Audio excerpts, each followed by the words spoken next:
አሰላሙ አለይኩም ወራህመቱላሂ ወበረካቱ ውድና የተከበራችሁ የቻናሌ ተከታታዮች እንዴት ናችሁ? ከኔ ጋር አልሐምዱሊላህ ረብል ዓለሚን። ዛሬ ደግሞ የእርድ ሳሙና አሰራርን ነው ማሳያችሁ። እንግዲህ ለፊት ያለው ጥቅም ሁላችንም እናውቀዋለን በደንብ። የእርድ ሳሙና ብዙ ጊዜ ፋርማሲ ሄደን እንገዛለን፣ ሴደልያ ማለት ነው። እና ለፊታችን ጥራት፣ ውበት በቃ የተለያዩ ጥቋቁር ነገሮችን ከፊታችን ላይ ያጸዳልናል እና በዚህ በጣም የታወቀ ነው። ብዙ ጊዜ እንገዛዋለን እና ዛሬ ደግሞ ቤታችን ውስጥ እንዴት እንደምንሰራ አሳያችኋለሁ። በተለይ ኢትዮጵያ ሀገራችን ስንገባ በጣም ይጠቅመናል። ፀሐዩ ምኑም ፊታችን ስለሚያበላሸው ማለት ነው። እና ውዶች እዚህ ጋር በመጀመሪያ የሚያስፈልገን የገላ ሳሙና ዘይታማ የሆነ የገላ ሳሙና ስለሆነ እሱን ነው የምንጠቀመው። በጣም ቆንጆ ሳሙና መርጣችሁ ነው መጠቀም ያለባችሁ። ከዛ ሌላው የሚያስፈልገን እርድ ነው። እዚህ ጋር እርድ ለምግብነት የምንጠቀመው እርድ አይደለም። ይሄ ለፊት ተብሎ በቃ ለፊታችን ስራዬ ተብሎ የሚሸጥ እርድ አለ። ስትገዙ ለፊት ብላችሁ ነው የምትገዙት እንጂ ገበያ ላይ የሚሸጠው ማንኛውም እርድ ገዝተን ፊታችን ላይ ባንጠቀመው ጥሩ ነው። በተለይ ገበያ ላይ የሚሸጥ ከሆነ አይታችሁት ከሆነ ብዙ ጊዜ ወደ ነጭ ከለር የወሰደውንና ከምኑም ጋራ ያለ ንጽህና ይፈጫልና ከተጠቀማችሁ እንደዚህ ለፊት ተብሎ የሚሸጠውን መግዛት ነው። ካልሆነ ደግሞ ራሱኑ እርዱን ፍሬውን ገዝታችሁ ቤታችሁ መፍጨት ማለት ነው። እዚህ ጋር ውሃ አፍልቻለሁኝ። ሳሙናውን ፈቅፍቄ አዘጋጅቻለሁኝ። አንድ የሻይ ቡሽ ነው የምጨምረው። አንድ የሻይ ብርጭቆ ጨምሬ በደንብ አዋህደዋለሁኝ። ይሄ መሟሟት አለበት፣ ሳሙናው በደንብ እንዲሟሟልኝ እመተዋለሁ። እዚህ ጋር ውሃው እየፈላ አላጠፋውም። ለምን እዛ ላይ የተወሰነ ጥጄ ስለማቀልጠው ማለት ነው። በመጀመሪያ እንደዚህ አማስለዋለሁኝ። ከዛ በኋላ ካማሰልኩት በኋላ እዛ ከብረት ድስቱ ላይ ጥድና በሙቀቱ በእንፋሎቱ ውሃው እየፈላ በእንፋሎቱ ሳሙናው ይሟሟልኛል ማለት ነው። እና ቀስ እያደረኩኝ ሳሙናውን ማሟሟት አለብኝ። ሌላው ደግሞ የቅድም የእርዱን ሁኔታ እየነገርኳችሁ ነበረ። እርዱ ከቁርቁራ ዱቄት የሚሸጡት አሉ አይደለ?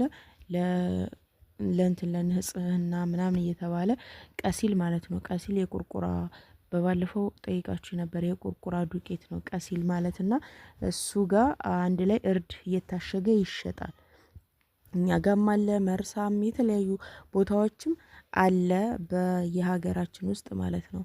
እና እነዛ ሂድና ምናምን አንድ ላይ የሚሸጡበት ጋር ከዛ ነው የምታገኙት ለፊት የሆነ እርድ ማለት ነው። ካልሆነ እንደነገርኳችሁ ራሱን እርድ ፍሬውን ገዝታችሁ ቤታችሁ ውስጥ ፈጭታችሁ ለፊታችሁ ብታደርጉት ጥሩ ነው እንጂ ዝም ብሎ የተፈጨውን እርድ ፊታችሁ ላይ አታደርጉ።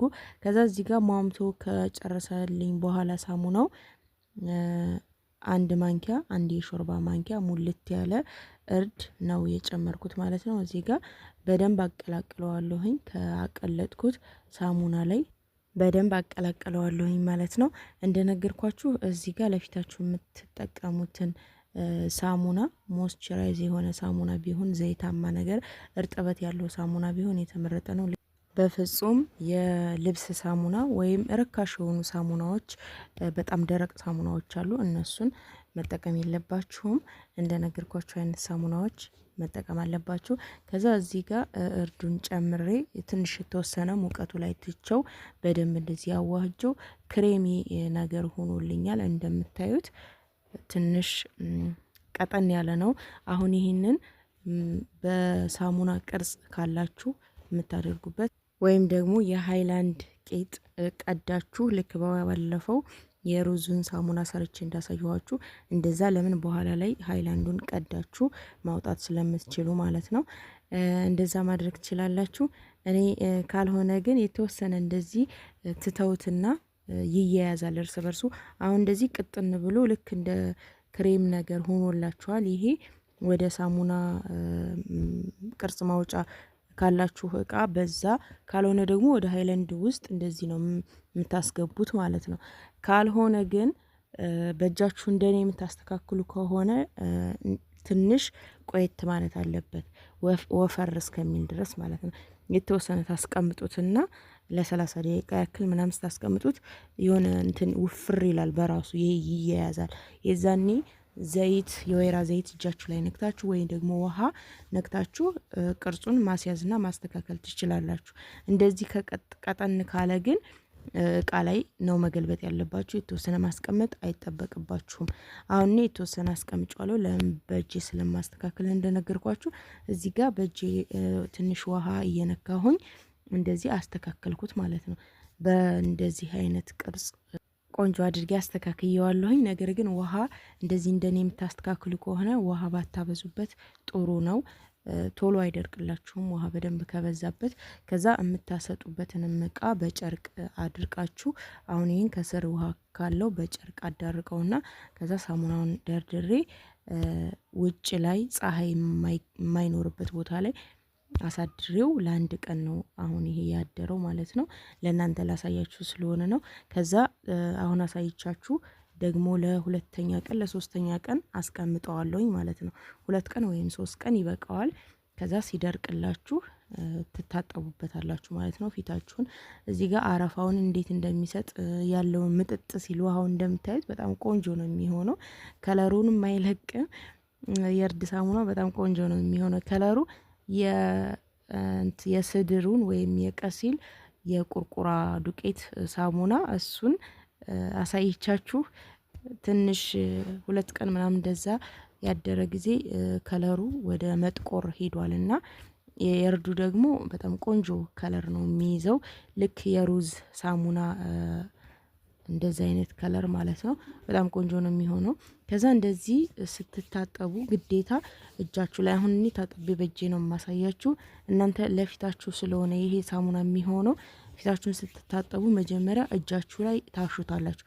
ቀጥታ ሳሙናውን ፊታችሁ ላይ ሳይሆን ማሸት ያለባችሁ ልክ እንደዚህ እጃችሁ ላይ ታሹትና ከዛ ፊታችሁን በሰርክል እሽት አድርጋችሁ ለብ ባለ ውሃ ብትታጠቡትም በጣም ቆንጆ ነው። በተለይ ጥቋቁር ነጠብጣብ ያለባችሁ ነግሬያችኋለሁ ከዚህ በፊትም። የሩዙንም ሳሙና ስትጠቀሙ እንደዛው ፊታችሁን ስትታጠቡ ለብ ባለ ውሃ ሙቅ ሳይሆን ለብ ባለ ውሃ ብትታጠቡት በጣም ቆንጆ ነው። የበለጠ ጽድት ያደርግላችኋል ማለት ነው። እና ይህንን ይመስላል እንግዲህ የሰራውላችሁ የእርድ ሳሙና። የተለያዩ ሳሙናዎችንም አሁን ይሄን አሳይኝ ስላላችሁኝ የእርድ ሳሙና ብቻ ነው ያሳየኋችሁ እንጂ በፊተኛው መንገድ ምሳሌ የሩዙን ሳሙና የቀሲሉን ሳሙና እንዳሳየኋችሁ አሰራሩ እንደዛው ነው የሚሆነው። ሳሙና ይፋም የምትፈልጉትን ሳሙና ታቀልጣላችሁ። ከዛ በዛ ባቀለጣችሁት ሳሙና ላይ የምትፈልጉ ይቅርታ ስልክ በመሃል ገብቶብኝ ነው የተቋረጠው። እና የምትፈልጉት አይነት ነገር ጨምራችሁ መስራት ትችላላችሁ። ምሳሌ የጥቁር አዝሙድ ሳሙና መስራት ብትፈልጉ ሳሙናውን አቅልጣችሁ ከዛ ጥቁር አዝሙዱን ፈጭታችሁ ሀባውን ሳይሆን ፈጭታችሁ ነፍታችሁ ትጨምሩበታላችሁ። ከዛ በጣም ቆንጆ የሆነ ሳሙና ይወጣላችኋል ማለት ነው።